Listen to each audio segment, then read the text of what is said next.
We've already done all of the planning for joint strikes and joint strike packages. We're sharing all of the intelligence with our vast satellite arrays with theirs. So I think it's a foregone conclusion.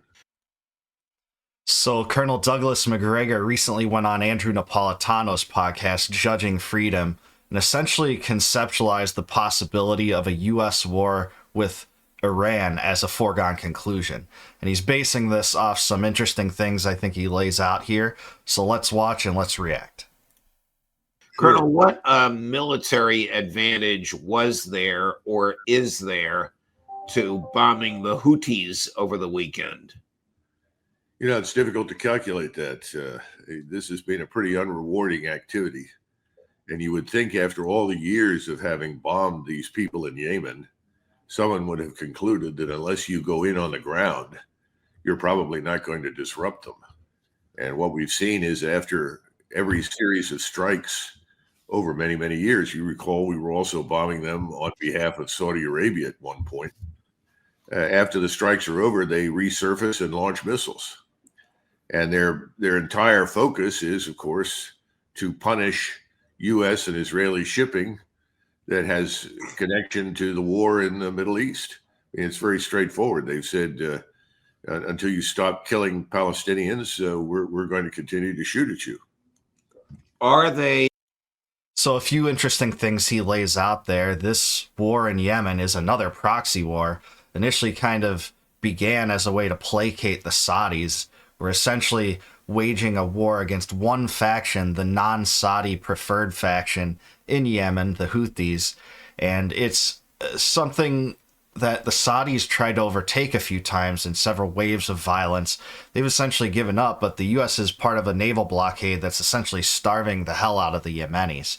You know, when this is all said and done, it could cost 1 million lives. Tons of children aren't able to get medicine and, you know, basic food and things like that.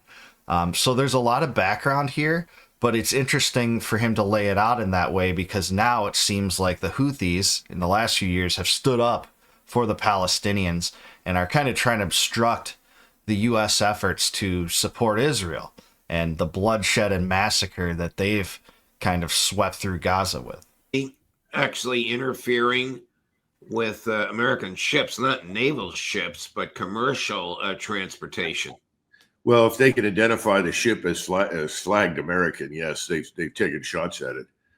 I think the most important thing to realize is if you're Lloyd's of London and you're in the business of insuring ships, you don't want people moving through the Red Sea or the Suez Canal at this point. I saw a 3-star, I'm not even sure which branch, speaking alongside the new spokesperson, Sean Parnell, for the Pentagon, saying the Houthis fired back. They missed us by 100 miles. Was that hyperbolic, or could they have been that far off? I have no idea, and I wouldn't wait for an accurate statement to come out of the Pentagon. The Pentagon is certainly not going to announce accuracy and precision or effectiveness for the Houthi operation or for the people in Yemen. I wouldn't worry about it at this point. I know that they came within very close range of destroying some Israeli airfield. The Israelis managed to down the missile. So that gives you an impression of the kind of accuracy that they're capable of achieving. So they're a long way from Israel down in the south of Saudi Arabia. Yeah, I've heard conflicting accounts on the actual strike or the targeted strike or the attempted strike of the Houthis. And conflicting accounts say various things, but it's not even clear that they actually launched the type of attack that has been alleged. And when it comes down to it, this is the fruits of an interventionist American foreign policy, where you have U.S. corporate media and the military-industrial complex and the Pentagon propagandizing Americans to think that, well, they attacked us. Well, if they attacked us, if they even did, they may have attempted it. The U.S. has been there as part of a war theater for over a decade, encouraging a starvation campaign and crusade.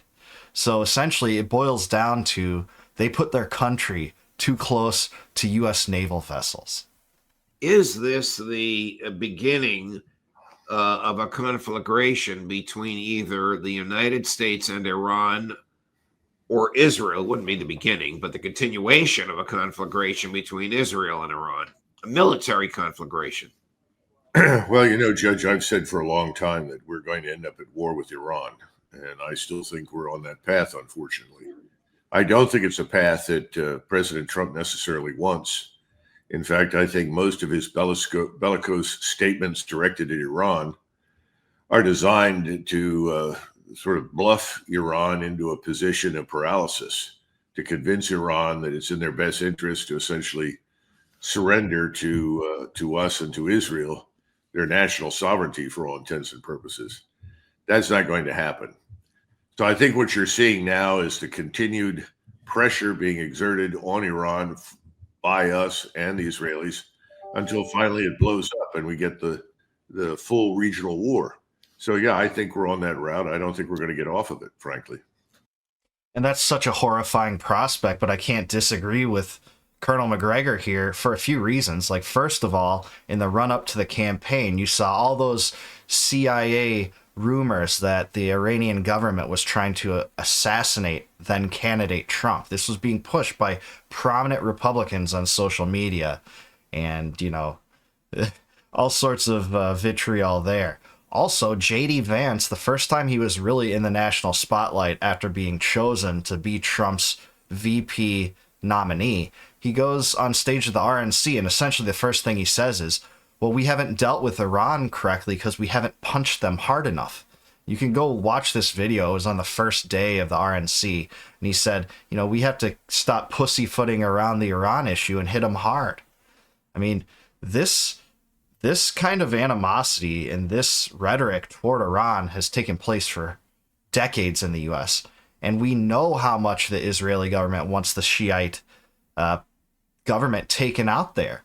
We also know that Wesley Clark said that when he went to the Pentagon in, I think, 2002, he saw a memo that listed Iran as one of the countries that the U.S. planned to topple. And if you're, think this is some wacky conspiracy, just Google a clean break. It was part of what was called a clean break strategy. Again, all the countries on that list, essentially one by one, you read them off, they're all enemies of Israel and the Israel lobby.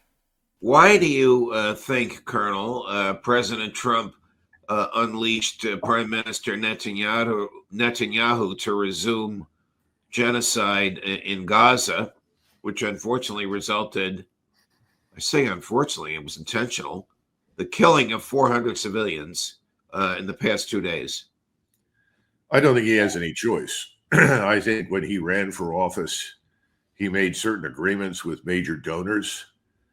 These donors move far beyond just Miriam Adelson, and these donors oblige him to effectively underwrite whatever Mr. Netanyahu wants to do. I thought it was interesting that a recent meeting was set up for the United States with Azerbaijan to talk about cooperation with Israel, but is set up by Mr. Netanyahu. He called and made the arrangements with Mr. Aliyev, who's the president of Azerbaijan. The State Department did not do it. I think we're very much in the grip of the Israel lobby, and I think President Trump is obliged to go along, and I don't see any evidence that he's going to diverge from that path. It's the sad truth. I mean, when your campaign and administration is funded by MEGA, Make Israel Great Again, you're going to get Make Israel Great Again foreign policy. That's just what's going to happen.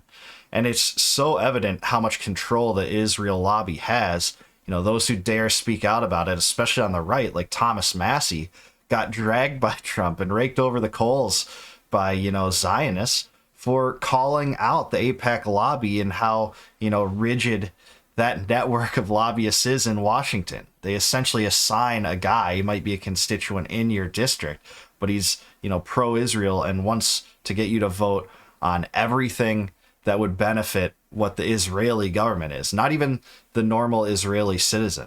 But this is a foreign lobby, and that has a stranglehold on U.S. foreign policy. It's had it regardless of administration, regardless of Democrat and Republican, for, almost a century at this point.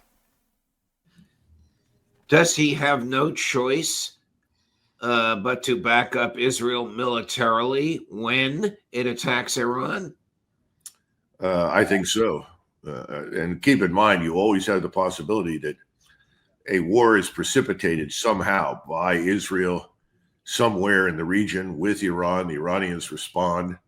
And the expectation is, with the buildup of force in the region, we're sending additional carrier battle groups over there right now. The expectation is that we will reinforce whatever the Israelis want to do.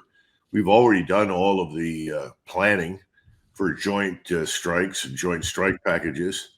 We're sharing all of the intelligence with our vast satellite arrays with theirs. So I think it's a foregone conclusion. I can't predict when or how, but I think it's going to happen. Can you get your hands around the thinking of a human being who wants to do all he can to end the war in Ukraine and bring about a grand reset between the United States, China, Russia, Brazil, and India, but is still stuck on giving Netanyahu all he wants to slaughter innocents in Gaza? Yeah, I'm afraid I can. I think he tends to compartmentalize. Whereas if you're sitting in Moscow or any of the other capitals that you mentioned, they see no such compartmentalization. They see what's happening in the Middle East as part and parcel of what's been going on in Ukraine, an effort by us and our proxies to undermine them, whether it happens to be Iran or Russia or any of the others that you mentioned. All right, so Douglas Macgregor is right on point here. It's so true how frustrating it is to see right-wingers, people on the populist right, not apply the same lessons that they wisely know about the fruitless theater that is nuclear brinksmanship with Russia over Ukraine as a proxy to Israel. They never apply it in the same way, even though the U.S. relationship with Israel has been far longer and led to far more disastrous consequences in the Middle East. We've seen it time and time again. The America First position, the true one, is to not rattle sabers with Iran, not get involved in bombing Iran, like the Republicans actually criticized Biden for at the end of his term, last term. This was like 6 months ago or 8 months ago. It was so short in terms of time frame ago that just the partisan hypocrisy becomes so apparent. The U.S. has had terrible history when it comes to its involvement in Iran ever since the 50s, when the CIA overthrew the government there and installed the Shah Pahlavi, and then the Pahlavi dynasty collapsed in 1979 in the Iranian Revolution. And that was a disaster. And that's the kind of disaster when you get when you install these puppet regimes that don't command promise among the citizens, and it ends up with disastrous consequences for the U.S. So, total disaster. Trump needs to stop fanning the flames and taking Israel's side on everything. But like Macgregor said, it might be unavoidable. His administration is filled with Zionists and pro-Israelis. Miriam Adelson gave him $100 million. So might not be able to come back from this one. I sure hope it is. And if there's anything that I think can just completely derail Trump's momentum and popularity, it is starting a new war. And Iran would certainly be that. But I want to hear from you guys. What do you think? Do you think that Trump's rhetoric toward Iran is a major mistake? Let me know in the comments below. And please like this video, subscribe to the channel, and until the next time, no more war, no more debt, no more inflation, and no more empire. Catch you guys later. Peace out.